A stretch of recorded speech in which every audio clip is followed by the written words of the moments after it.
Hello students, biology online classes में आपका हार्दिक स्वागत है। मैं अनीता। आज मैं आपको सहलंग्नता या लिंकेज के बारे में बताऊंगी। तो चलिए देखते हैं लिंकेज क्या है। जीनों का भौतिक रूप से एक ही गुणसूत्र पर पाया जाना सहलंग्नता कहलाता है। अथवा इसकी एक डेफिनेशन और देख सकते हैं, जब दो या दो से अधिक जीन्स एक ही गुणसूत्र पर तथा एक दूसरे के पास पास स्थित होते हैं, तब यह स्वतंत्र अपव्यूहन नहीं दिखाते हैं, बल्कि एक साथ वंशानुगत होते हैं। इस लक्षण को ही सहलग्नता कहते हैं। सहलग्नता मतलब किसी चीज़ से जुड़ाव। जैसे मैंने यहाँ पे ये क्रोमोसोम बनाया है, गुणसूत्र बनाया है। गुणसूत्र पर क्या प्रेजेंट होते हैं? जीन्स। ठीक है, तो ये क्या है? एक गुणसूत्र है, एक जोड़ी, और इसमें क्या है? ये ए और वी जीन्स को शो कर रहे हैं। यानी ये जो जीन हैं एक ही गुणसूत्र पर पास पास हैं, ए और वी। तो ये दोनों आपस में कैसे हैं? लिंक्ड हैं। यही क्या है? लिंकेज है। फॉर एग्जाम्पल, यदि हम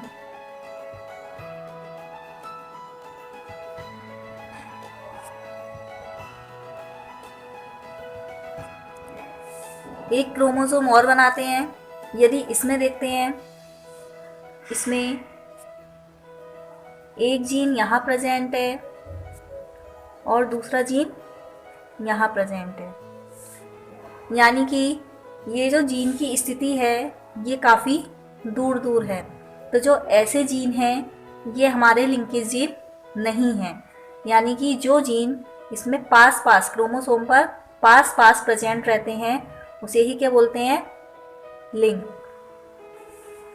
इसके अलावा सहलंग्नता को सर्वप्रथम वैटसन एंड पुन्नेट ने लैथाइरस ओडोरेटस में देखा तथा इन्होंने युग्मन तथा प्रतिकर्षण के बारे में बताया।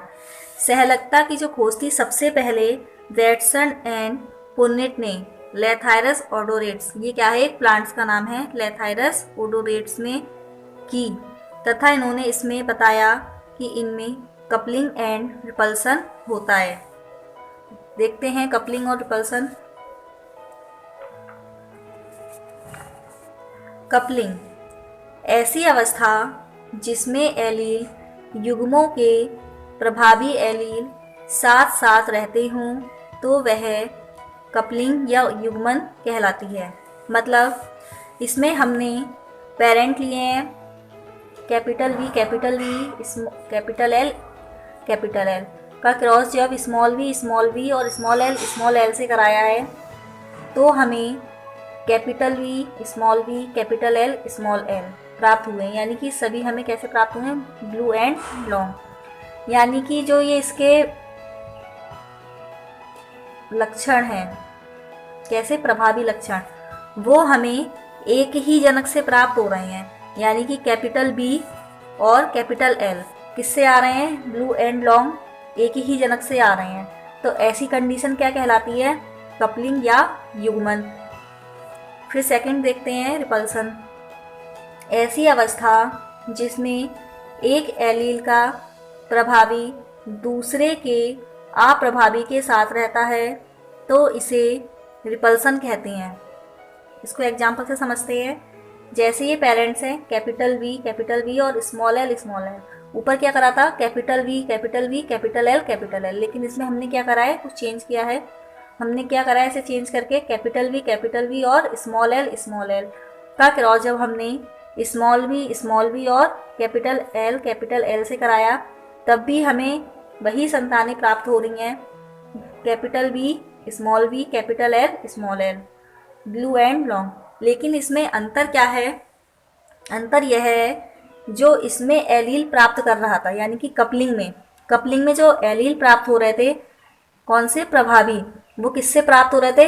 एक ही जनक से प्राप्त हो रहे थे। जैसे बी एल किससे प्राप्त हो रहे हैं? एक ही जनक से। लेकिन रिपल्सन में क्या है? इसमें जो प्रभावी जीन है या डोमिनेंट जीन है वो अलग अलग जनक से प्राप्त हो रहे हैं। जैसे इसमें क्या देखा आपने, जब गैमीट बना तो कैपिटल बी और स्मॉल एल, इसका गैमीट स्मॉल बी और कैपिटल एल। बेटा ये कैपिटल एल है, दोबारा लिख दे रही हूँ मैं, कैपिटल एल, इसमें कंफ्यूज मत होना, ठीक है।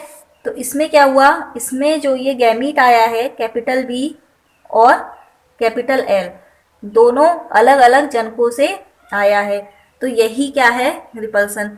यानी कि कपलिंग, इन दोनों के जो जीन आए हैं, सॉरी, इन दोनों के जो एलील्स आए हैं वो एक ही पेरेंट से आए हैं, और इन दोनों में जो एलील आए हैं प्रभावी वाले वो अलग अलग पेरेंट से आए हैं। इसी को कपलिंग और रिपल्सन कहते हैं। वैटसन एंड पुन्नेट के बाद एक साइंटिस्ट और आए, टीएच मॉर्गन, जिन्होंने ड्रोसोफिला में सहलंगता का विस्तृत अध्ययन किया और एक सिद्धांत प्रतिपादित किया जिसे हम सहलंगता सिद्धांत या थ्योरी ऑफ लिंकेज कहते हैं। चलिए देखते हैं सहलंगता सिद्धांत क्या है। नंबर 1, सहलंगता दर्शाने वाले लक्षणों के जीन एक ही गुणसूत्र पर स्थित होते हैं तथा स्वतंत्र अपव्यूहन दर्शाने वाले लक्षणों के जीन अलग अलग जोड़ी के गुणसूत्रों पर स्थित होते हैं। मतलब जो सहलग्न जीन है, यानी कि हम डाई हाइब्रिड क्रॉस में देखेंगे तो जो सहलग्न जीन है ये हमारा एक गुणसूत्र है और ये एक ही गुणसूत्र पर स्थित होंगे।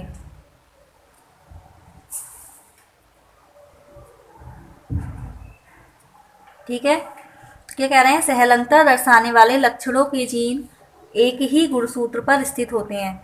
ये क्या है, पूरा एक गुणसूत्र है और इसमें जो जीन हैं ए बी और स्मॉल ए और स्मॉल बी क्या है, ये एक ही गुणसूत्र पर स्थित हैं, लेकिन स्वतंत्र अव्यूहन दर्शाने वाले लक्षणों के जीन अलग अलग जोड़ी गुणसूत्रों पर स्थित होते हैं।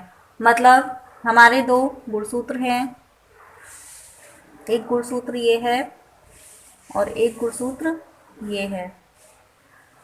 ये हमारा capital A, small A, capital B, small B. यानी कि जो स्वतंत्र अव्यूहन दर्शाएंगे वो लक्षण जो होंगे जीन के वो अलग अलग जोड़ी के गुणसूत्रों पर स्थित होंगे। ठीक है, तो क्या कह रहा है ये, सहलंगता दर्शाने वाले लक्षणों के जीन एक ही गुणसूत्र पर स्थित होते हैं और स्वतंत्र अव्यूहन दर्शाने वाले लक्षणों के जीन अलग अलग जोड़ी के गुणसूत्रों पर स्थित होते हैं। तो पहला तो ये था निष्कर्ष। सेकंड क्या है, एक गुणसूत्र पर उपस्थित सभी जीन एक सहलग्न समूह बनाते हैं। मतलब एक गुणसूत्र पर, ये क्या है हमारा, एक गुणसूत्र है, इस पर उपस्थित सभी जीन, यानी कि ये हमारा एक गुणसूत्र है, ए बी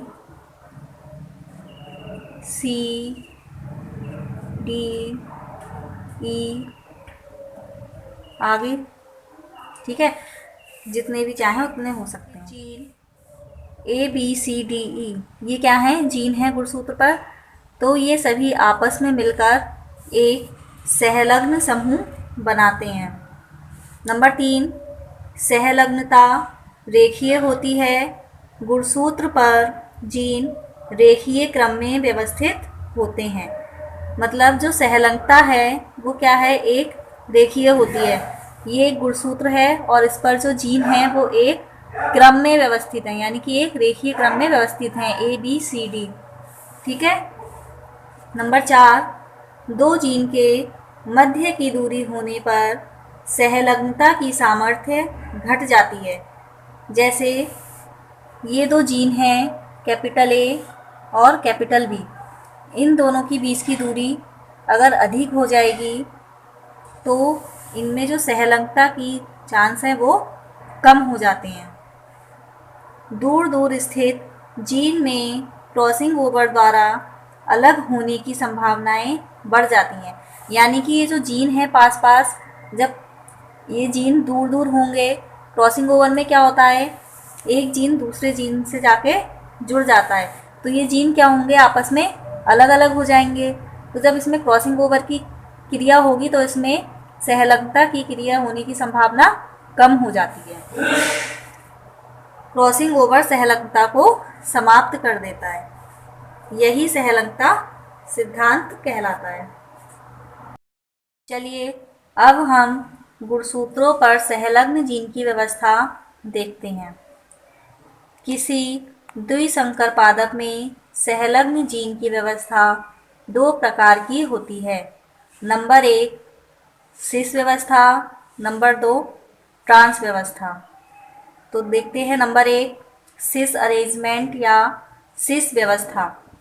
जब दोनों प्रभावी जीन एक गुणसूत्र पर एवं दोनों अप्रभावी जीन दूसरे गुणसूत्र पर स्थित होते हैं तो इसे सिस अरेंजमेंट कहते हैं।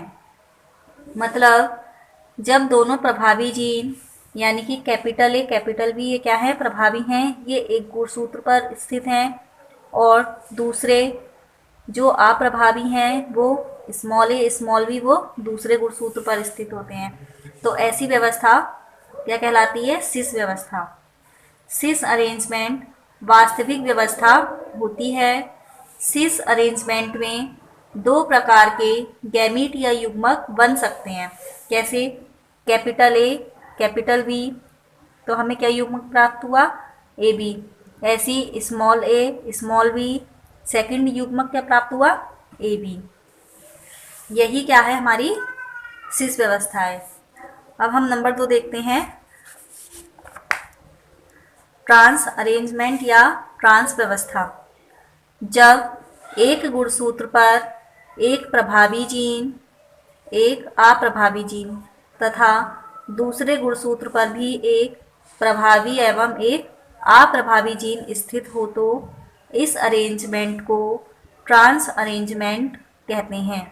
मतलब एक गुणसूत्र है, उस पर एक प्रभावी जीन प्रेजेंट हो और एक अप्रभावी जीन प्रेजेंट हो। ऐसी सेकंड गुणसूत्र पर एक अप्रभावी जीन प्रेजेंट है और एक प्रभावी जीन प्रेजेंट है। तो जो ऐसी व्यवस्था होती है, ऐसी अरेंजमेंट होती है, उसे ट्रांस अरेंजमेंट कहते हैं। ट्रांस अरेंजमेंट वास्तविक नहीं होती है, यह जीन विनिमय या क्रॉसिंग ओवर द्वारा निर्मित होती है।